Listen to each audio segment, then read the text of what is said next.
Hi guys, Professor O here, just giving you a little reminder about the importance of recognizing the difference between the literal sense and a literalist interpretation of Scripture, and the importance of using those terms specifically in your work. Again, literal sense is what we are looking for. Literal sense means what the authors intended their audience to understand. Literalist interpretation is a simple word for word interpretation that tends to mistake all words in the Bible for historical or scientific facts. So, for example, in Genesis 2, God creates Adam, the first human, from Adama, earth. And he forms him from the earth, from the mud, and then he blows life into him with his own breath. So, the literal sense of this, what the authors wanted their audience to understand, is that God creates and animates us. He gives us life through his own life or spirit or breath. And that is how we are a living being.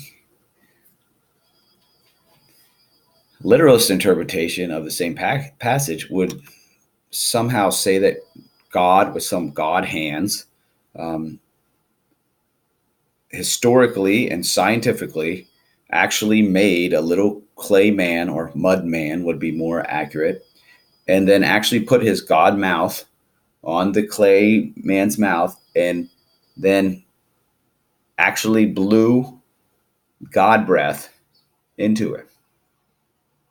They would not understand that that is a symbolic explanation. They would take it as a literal, now I'm using this term, literal history, right? Or literal scientific explanation. And in doing that, the danger would be that they would miss the point. They would think that this story is trying to tell us about the scientific or historical origins of the universe, when it's not. The story is trying to tell us about what it means to be a human being, that the very life within us is the life of God, the breath of God, the Spirit of God.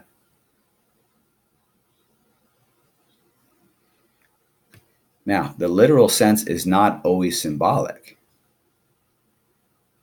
Like when St. Paul says that he stayed in the home of Priscilla and Aquila, he is saying that's exactly what he did. When he says him and Barnabas went somewhere, that's what he means. It's not a symbolic journey. He's saying he went to Corinth. He means he went to Corinth. So it's not whether it's symbolic or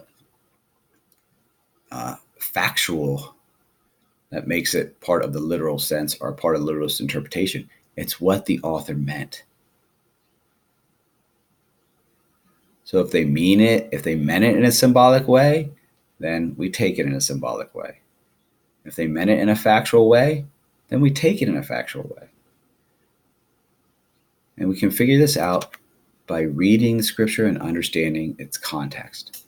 That's why we use the historical critical method.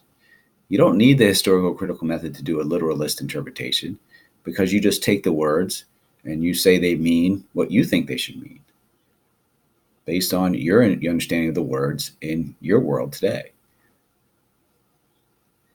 But when you do this, there's a big chance you could miss what the author meant. So please use these terms clearly and concisely in all of your work for this class and whenever talking to people about scriptures.